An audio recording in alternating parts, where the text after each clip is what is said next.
Assalamualaikum dan selamat sejahtera semua. Terima kasih dan tahniah kepada semua yang masuk kelas kita dalam sesi kedua hari ini. Seperti yang cikgu dah maklumkan tadi, kita dah pun melalui sesi pertama di mana cikgu minta kamu cuba dulu untuk menjawab soalan 1 dan 2 dalam kertas 2 bahagian B. Dan sekarang ini cikgu nak minta kamu semak penyelesaiannya. Seperti yang cikgu maklumkan juga tadi, ini adalah merupakan soalan masih lagi dalam bab rangkaian teori graf. Cuma ia adalah berkaitan dengan aplikasi konsep rangkaian teori graf dalam kehidupan seharian, atau dengan kata lain ini adalah merupakan soalan kebat lah. Jadi cikgu nak biasakan kamu untuk menjawab soalan-soalan sebegini. Kita tanpa buang masa, kita mula dengan soalan yang pertama dahulu. So kita akan baca setiap situasi dan butir penyataan. Untuk soalan pertama, Rajah menunjukkan graf terarah dan pemberat. So ingat apa dia graf terarah? Dia ada lintasan dan juga arahnya. Dan pemberat itu bermaksud ada nilai yang diberi bagi setiap lintasan. Bagi bayaran petrol dan masa laluan perjalanan pilihan Irfan, semua bandar dilabel dengan E, F, G dan H. Diberi bandar G ialah destinasi. Jadi G ini adalah merupakan tempat yang nak dituju lah. Dari mana? Dari bandar E. Jadi mula dengan E dan dia akan berakhir di G. So sekarang soalan yang pertama, nyatakan laluan yang paling ekonomi. So apa yang dimaksudkan dengan ekonomi? Ekonomi ni maksudnya yang paling jimat lah. So semua kena tahu maksud ekonomi. Jadi kalau tak tahu, tak boleh lah awak nak jawab soalan ni kan. Jadi maksudnya untuk kita ketahui laluan paling jimat, kita kena ambil kira apa? Kita kena ambil kira dia punya cost. So boleh catatkan dekat situ, jot down.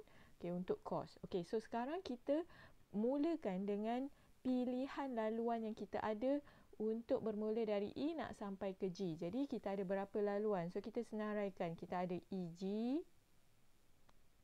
kemudian kita ada EFG, dan kita juga ada EHG. Right. So setiap satu itu kita akan listkan dia punya cost dan juga dia punya masa sekali lah. Senang.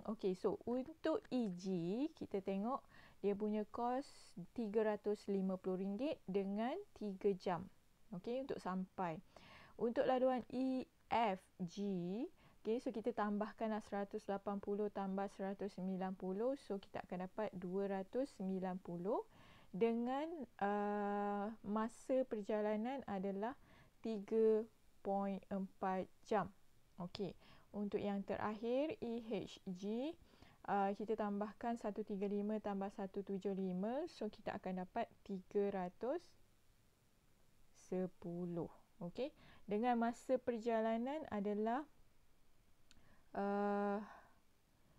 sekejap, cikgu tak nampak yang ni, 3.2 jam. So bila kita dah list kan, baru kita nampak perbandingan antara ketiga-tiga laluan tersebut. So untuk mengetahui yang paling ekonomi, so kita tengoklah mana yang paling murah. Dengan kata lain paling jimat. Jadi kita nampak bahawa yang laluan EFG itu yang paling jimat. Jadi jawapannya untuk yang paling ekonomi laluan EFG. Jadi untuk menjawab soalan ni, awak buat cara lintasan ada anak panah macam tu dari E, F, G. Jadi kita fahamlah laluannya. Untuk soalan kedua, laluan yang mengambil masa perjalanan yang paling singkat. Jadi untuk singkat ni kita akan refer kepada masa. Jadi kita tengok masa yang paling cepat. Jadi kita tengok yang paling cepat adalah 3 jam. Jadi 3 jam tu adalah laluan untuk EG. Jadi kita akan senaraikan EG. So itu adalah laluan yang paling singkat. Alright, untuk soalan seterusnya, soalan B, jika Irfan perlu ke destinasi dengan kos yang optimum. So di sini awak bulatkan optimum. So optimum itu dengan kata lainnya, kita bukan sahaja kena mengambil faktor cost, tetapi kita juga perlu mengambil kira faktor masa. Ingat lagi dalam kelas lepas cikgu ada cakap apa maksud optimum. Apakah laluan yang anda cadangkan kepada Irfan?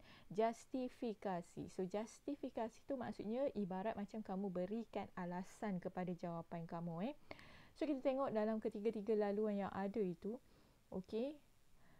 First of all, untuk cari optimum, of course kita nak cari yang paling jimat. Tetapi dalam masa yang sama, kita juga perlu melihat kepada jumlah masa yang diambil. Kalau kita pilih yang paling jimat 290, kita perhatikan masa yang diambil adalah paling lama 3.4 jam. Jadi dekat situ ia tidak memberi suatu perjalanan yang optimum. Jadi paling sesuai adalah laluan EHG. Mengapa? Kerana walaupun kos dia tu bukanlah yang paling jimat, tetapi kalau perhatikan masa yang diambil itu tidaklah terlalu lama dibandingkan dengan yang paling singkat, hanya beza 0.2 jam. Jadi untuk optimum kita pilih yang laluan EHG. Jadi kita boleh tulis dekat situ, tulis dahulu laluannya EHG. Kenapa? Kerana awak boleh tulis situ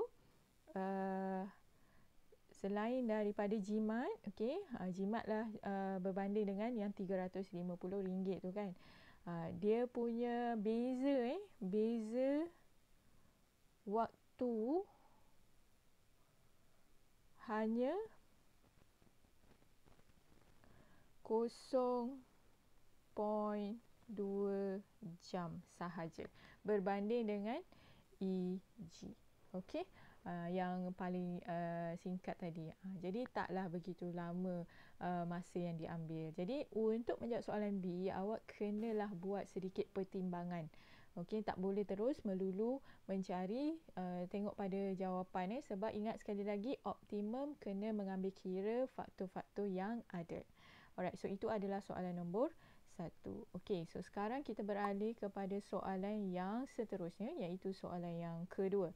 Baik, untuk soalan yang kedua ini pun sama, kita perlu fahamkan setiap situasi keadaan. Okey, Rajah 2 menunjukkan 6 lokasi yang terdapat di Taman Suria. Setiap pemberat mewakili jarak. So ini pun adalah merupakan satu graf yang ada pemberat. Okey, jadi diberi bahawa jarak antara klinik, highlight itu dengan padang. So mana klinik? Ni klinik dan padang.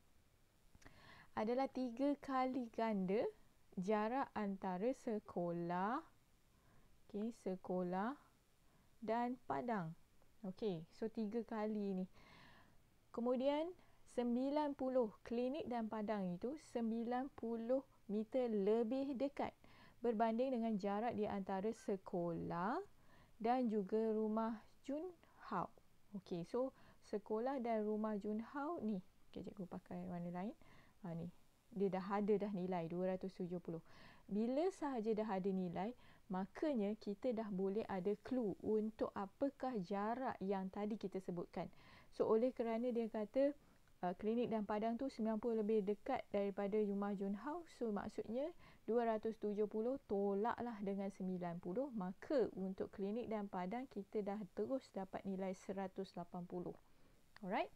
So tapi dia kata tadi klinik dan padang itu adalah 3 kali ganda lebih lebih jauh daripada padang dan sekolah. So kita juga boleh dapat dah nilai padang ke sekolah tu. Ini adalah padang dan sekolah. So maksudnya 180 tolak bahagi dengan 3 lah, sebab dia kata 3 kali kan. So kita dapat sini 60. Alright. So dia ada clue. Bila kita ada nilai, kita boleh dah mencari jawapan. Cari jarak dalam meter di antara klinik dan padang. Nampak kita tadi tak baca lagi soalan. Kita hanya melengkapkan. So sekarang klinik dan padang, so kita dah adalah 180. Cuma awak kena buat sedikit jalan kerja. So tulis sini 100. Untuk dapat 100 tadi 270. Tolaklah dengan 30. Tolak dengan 90. So kita dapat 180 meter. Alright, padang dan sekolah pun sama, kita dah ada nilai. Nak dapat padang ke sekolah tadi apa kita buat? 180 bahagi dengan 3, sebab 3 kali ganda lebih jauh kan. So kita dapat 60 meter. Alright, untuk soalan 1, soalan B, Jun Hao ingin ke rumah Rashid. Mana Jun Hao? Okey, kita cuba highlightkan Jun Hao. Rumah Jun Hao. Dia nak pergi rumah Rashid sana. Okey. Okey, kemudian dia kata lukis satu graf terarah. So bila ada perkataan graf terarah mesti ada anak panah. Okey, untuk mewakili jarak terpendek. So kita tengoklah antara rumah Junhao ke rumah Rashid tu ada banyak laluan kan. So laluan-laluannya itu kita kena lihat kepada pemberat iaitu jarak sebab kita nak cari yang terpendek. Jadi dekat situ kita dah boleh nampak lah. Nanti awak tengok apa pilihan yang awak ada So kita nampak dekat situ pada cikgu lah. Tak tahulah kalau awak nampak yang lain. Jadi yang terpendek apa yang cikgu highlight dekat situ. Nampak tak? Okay, dan graf terarah mesti ada anak panah. Okay, sebab apabila kita mengambil kira pemberat yang ada, kita dapati itulah dia jarak yang terpendek. Okay. So, dia suruh kita lukis satu graf terarah kan. Okay, kita akan lukislah graf tu. Okay, so kita dari rumah Junhao, dia akan ke klinik, kemudian dia akan singgah di stesen minyak, melalui stesen minyak dan akhirnya ke rumah Rashid. Okay, nanti awak lukis betul-betul guna pembaris. Okay, cikgu lukis semula lah. Okay, macam tu.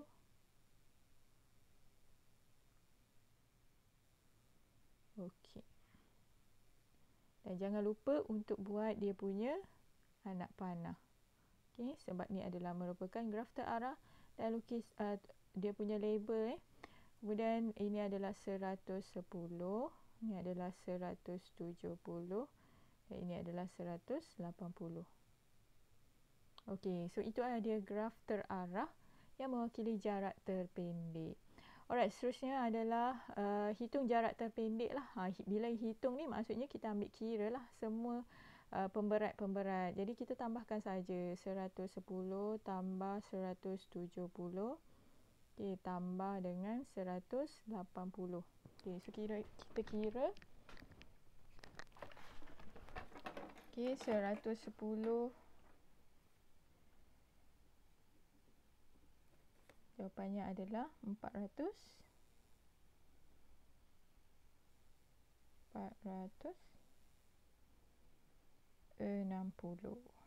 Alright. So, itulah dia penyelesaian bagi dua soalan yang cikgu minta kamu buat. So, saya harap jelas dengan perbincangan ini dan sila semak sekiranya ada masalah ataupun kesalahan tolong betulkan Dan untuk sesi yang ketiga, okey, sila cuba jawab untuk soalan yang ketiga. Okey, nanti dah siap hantar kepada saya secara personal. Okey, so itu sahaja. Sekali lagi terima kasih dan tahniah kepada semua yang masuk kelas. Okey, bye-bye. Assalamualaikum.